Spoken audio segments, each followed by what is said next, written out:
Welcome to another episode of Ancient News, a co-production of the Study of Antiquity and the Middle Ages and Ancient Beat newsletter. James Flieschmann is our guest today, as he is every week, and we are going to get right into it with his first story of the day. What do you have, James? Yeah, so this week it was kind of hard for me to pick out a top five, to be honest with you. There was quite a few interesting things happening, but I did it, so let's see what you guys think. Many of you are probably aware of Zahi Hawass, the famous Egyptologist.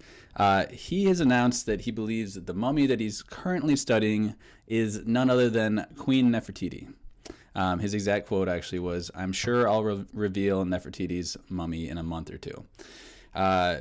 Just for some context here, Nefertiti lived between 1270 and 1330 BCE.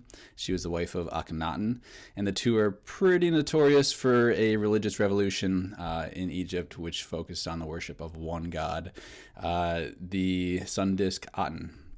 Oh, and one last thing here. Some, including Hawass, believe that she actually ruled after her husband died under a different name. So yeah, this one, it's we still have to kind of wait and sit on the edge of our seats to see whether this actually pans out. But if it does, this will be a huge, huge find for Egypt. My personal connection to Nefertiti is that the first audiobook I ever narrated was A God Against the Gods by Alan Drury, in which I played all of the different characters in the Akhenaten story, and I might be the only man alive who has spoken thousands of words in Nefertiti's voice. Yeah, I think you might be. That's fascinating. It was also one of the strangest experiences to speak the words aloud of these prayers, translated into English, but still to be sitting in my little dark closet intoning prayers that maybe hadn't been said aloud in 3,000 years. I kind of creeped myself out. Yeah, I think that might creep me out a bit too. Another thing about Nefertiti, in one of our earlier episodes, Nefertiti was not a native Egyptian, but that she came from one of the adjoining kingdoms of the time, perhaps the Hittites. Although it appears the scholarship is very much out on that subject, having her body, having the intact mummy, will be able to answer many of those questions without a doubt. Before we move on, I always like to talk a little bit about your newsletter. We're kind of part of this great uploading of information from our minds and the page and the rock walls to the internet, which should be available for everyone forever. What a treasured repository it could be in a few years, in a decade, if you continue on. All these stories with links that hopefully will not be dead. Yeah, well, that is a very kind way to look at it. Yeah, it's already. I've been doing this for, not even quite a year yet, and the archive of news is just. It's pretty enormous already, so it'll be a daunting task to go through it in a decade. But yeah, it's making this kind of thing more available, because personally, I always had a very difficult time finding, what was happening in this world, especially on the kind of academic side. So making that more available, more accessible to everyone who has an interest in our ancient past, I think is. I think it's important work, and I love it. So, what is the second story you have for us? Yeah, the second one, we're staying in Egypt for this one. So, an illegal dig in the area of Mit Rahina. I hope I'm pronouncing that correctly. It's the site of the ancient city of Memphis in Egypt. It has led authorities to something pretty interesting. So the three looters who have since been arrested, they dug a hole which led police to ancient tunnels leading to two rooms. The rooms are limestone and engraved with hieroglyphs, and according to Hussein Abdel Basir, it seems the new discoveries date to the era of the New Kingdom in pharaonic history and the era of Ramses II. And it may lead to a temple or a cemetery. For context, Ramses II reigned from 1279 to 1213 CE. And I just found this one fascinating because there's just still so much to be uncovered. In the article itself, it was talking a little bit about this area and how there's just like a huge percentage of what is still lying underground has not been discovered. So there's often issues like this with looting and illegal digs.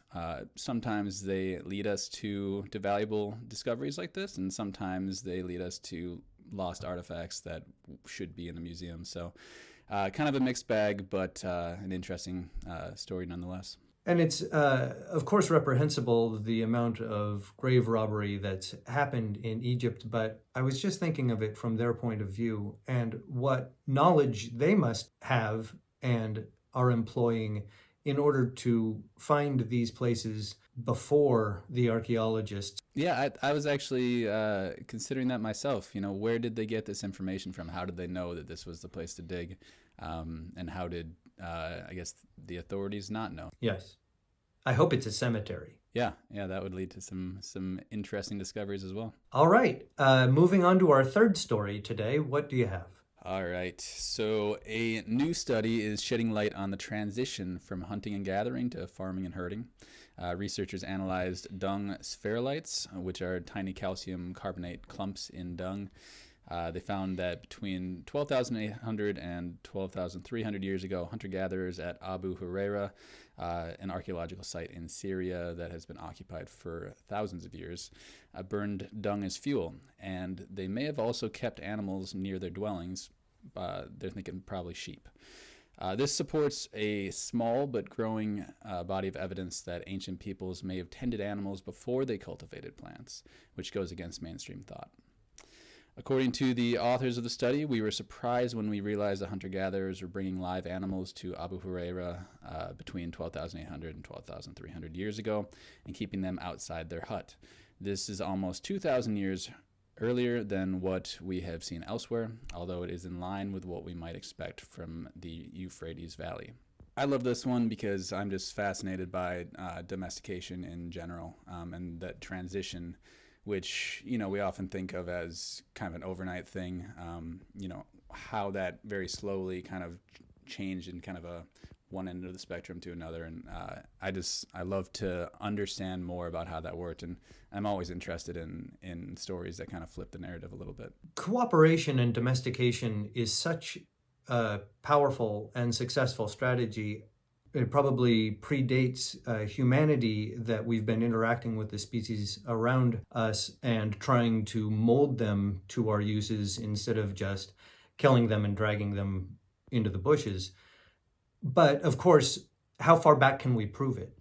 And that's what's so fascinating about this, is that it's pushing the archaeological record back even that much further and widening our understanding of these cultures as full, rich humans working with probably both plants and animals in equal measure. It wasn't that they weren't farming because they didn't have the knowledge or the ability.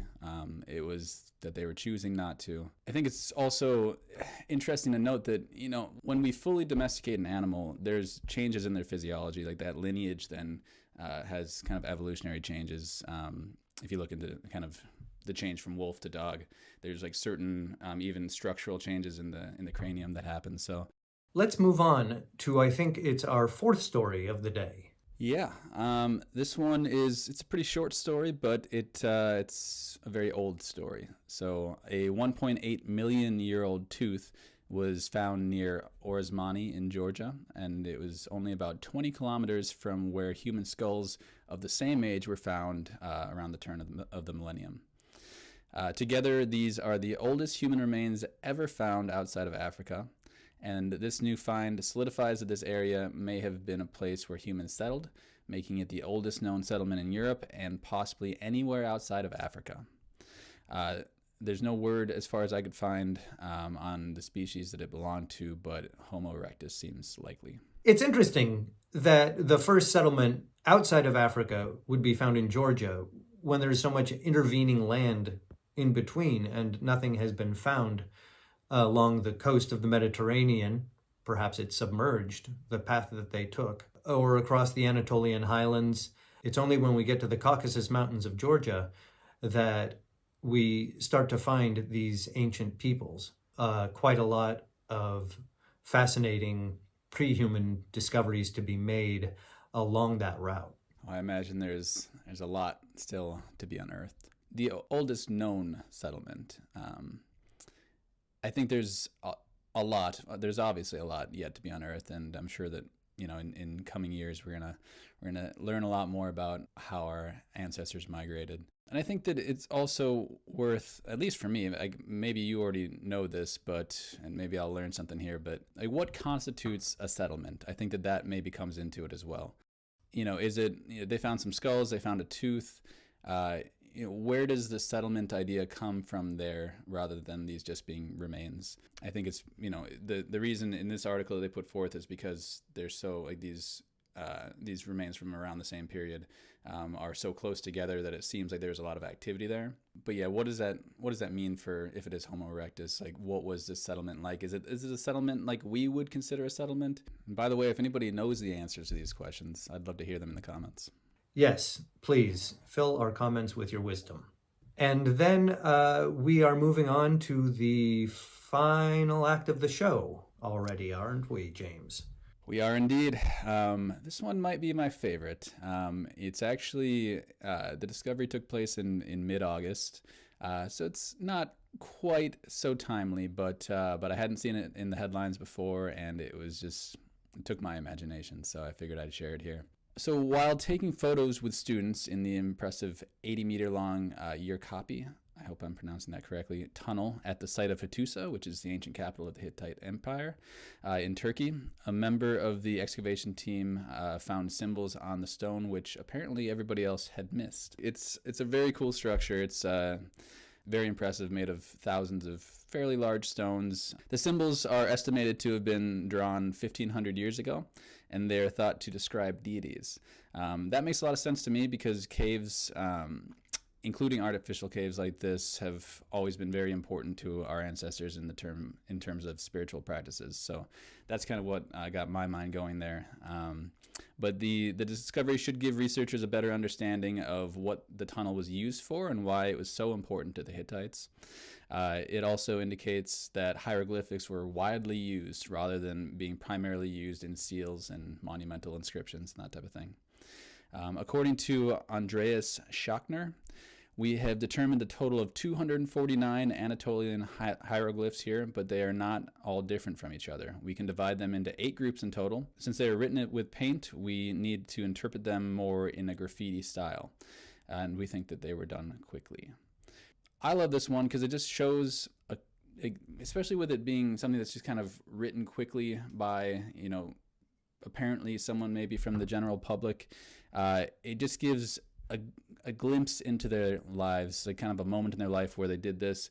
What were they doing in the middle of the tunnel with paint? Why did they need to paint these characters of their deities at that time? I'd love to just have more of an understanding around that, and as they study these hieroglyphs, maybe they'll be able to learn more about that.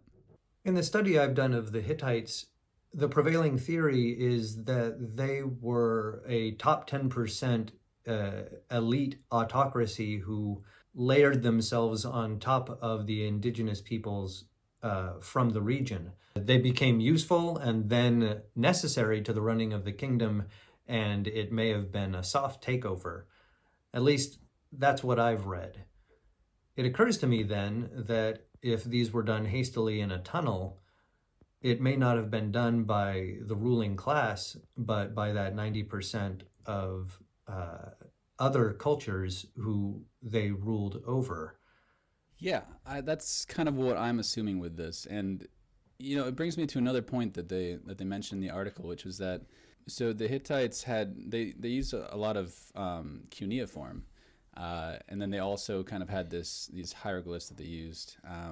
And interestingly, the cuneiform died off as I believe as the Hittite Empire kind of came to a close. But these hieroglyphs continued then, and I think it was for another 400 years or so they were finding evidence of these hieroglyphs. So it seems as though maybe you're right that this was maybe a tradition that was brought forward by the 90%, the common people.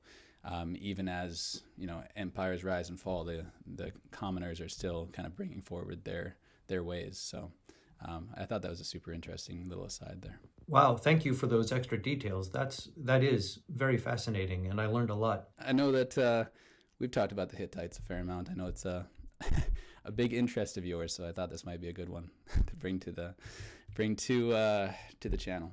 I got so close to trip to Bulgaria, Turkey, and Georgia, one of the other countries we mentioned today. There was a dip in the lockdown in May of 21 that convinced me I could take a trip to Eastern Europe. And so I bought a ticket. It was screamingly cheap on Lufthansa, of all airlines.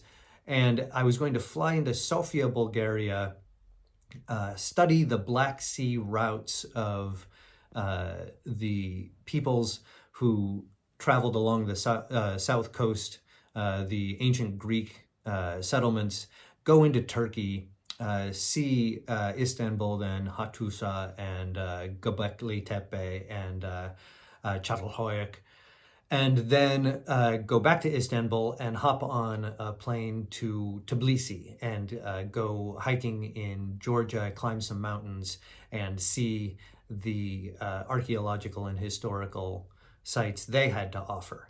And with 3 weeks to go, the CDC said, do not under any circumstances travel to these countries. Their hospital systems are collapsing. What a trip, though. If you would have taken that, that's a dream trip right there. I'll take that trip for you. Maybe send me the itinerary. It sounds amazing. We'll do it together and post the episodes on the channel. That's the whole idea, and hopefully we have some more trips coming. So thanks again, James, for another edifying and fascinating day with Ancient Beat, and all the best in your endeavors. We hope to see you again next week. Thank you so much, David. Always a pleasure.